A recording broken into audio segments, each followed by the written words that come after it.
Oh, I gotta tell you guys, I'm like a kid with a new toy, and that's because I'm behind the wheel of the 2016 BMW M2, one of the hardest cars, the most popular BMWs, well, that you can't get because, well, they're hard to get. So, we're taking it to the Boost Creep to be one of the first publications to actually figure out how much horsepower this actually puts out at the wheels. Now, BMW says it puts out 365 horsepower, 343 pound-foot of torque with an overboost feature that takes it up to 369 pound-foot of torque. So, only one way to find out, pull in to the dyno.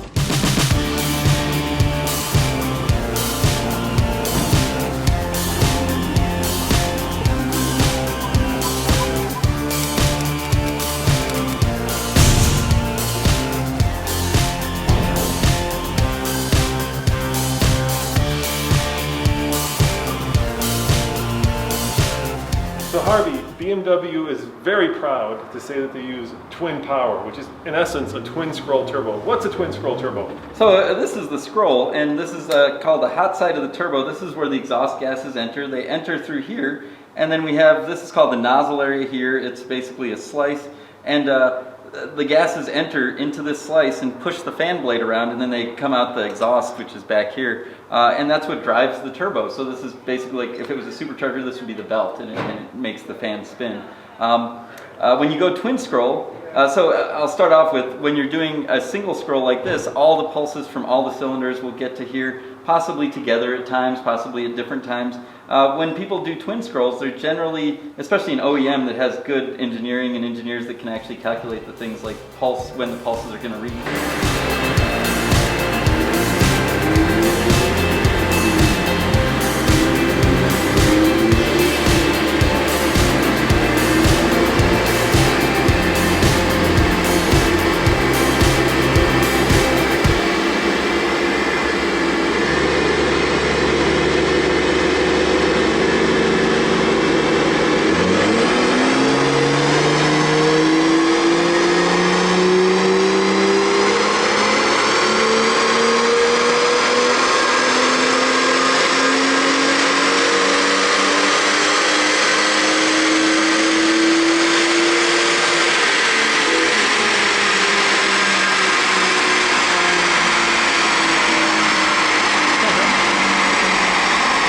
Cars never make the power they say they will.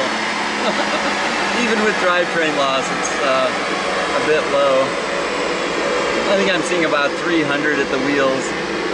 I know it doesn't have that much drivetrain loss. I smell catalysts. What kind of car would this go on? This is a Subaru bolt-on. It's a okay. Garrett turbo ball bearings, ceramic ball bearings in it, and all the fancy stuff. So you said cold side, hot side. What you mean by that is exhaust comes in here, spins these blades. Yes, yeah. Which in turn spins these blades. Yes. Which in turn forces the air back out into the engine, giving it more air, more pressure, more boost, more horsepower, more torque. It does, and there is a little bit of a trade-off. So we know that engines, they like to be as least restricted as possible. This is actually a restriction back here. This whole hot side's a restriction, but it's not enough of a restriction to overcome the fact that it makes a lot more airflow into the engine on the intake manifold side.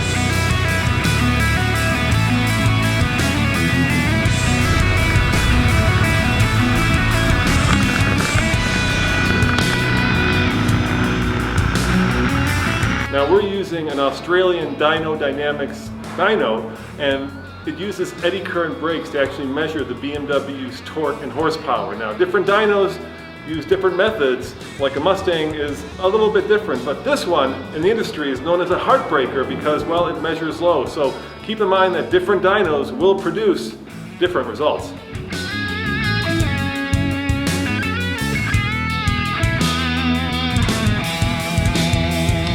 So let's talk about the graph here. It's really interesting. I mean, look at this curve. It's just like it's like flat up, man. It's crazy. Yeah, it spools quick. That's 2,200 RPMs. We see a huge spike of torque all the way to over 360 pound-feet. That's just great. So this cars like this feel faster than they really are when they have this much torque. It just feels, you could tell someone it's 500 horsepower. And a 500 horsepower car may even have the same torque, but it would happen way over there. Most lay people don't understand that. And then we have a pretty nice flat curve when it gets to the top, right? So it spools up quickly and then it stays at its peak for a long time and then slowly it starts to diminish. Yeah, I'd say after 4,600 is where we see it really start to come down in torque. Usually when I see a graph where we see this kind of drop off here, I call that the Cookie Monster bite, and that's usually not correction. So it may be that the octane is too low for this car right now and it doesn't want to see that. So why do you call it the Cookie Monster bite? What does that mean? It means that the car got upset and it kind of started pulling out ignition timing right there. So possibly because we took so long for this pull right here where it would have crested a little more, maybe even 310, it just decided it had had enough heat and it had heard something negative and it said, okay, we're going to pull back and save the engine. So the car's computer went and did the conservative thing, right? Yeah. All right, now we know the answer. About 280 horsepower at the wheel and a relatively flat torque curve with a lot of turbo power coming on really quickly, but we knew that. But the question, of course, is what does that mean when we put it on the track? Because that is coming up next. We're going to give this to our expert driver, Paul, to take around the track and set a hot lap. So be sure to stay tuned for that. As always, this is Roman reporting for the Fast Lane Car. Check out tflcar.com for more news, views, and of course, your very first BMW M2 Dyno reviews. You saw it here first. See you guys next time. You know, there are a bunch of different dynos out there, right? Sure. And they all measure differently. Yes, they do. Right? Yeah. So there's no one number. No, never. No. So which one are we using, and is this a heartbreaker?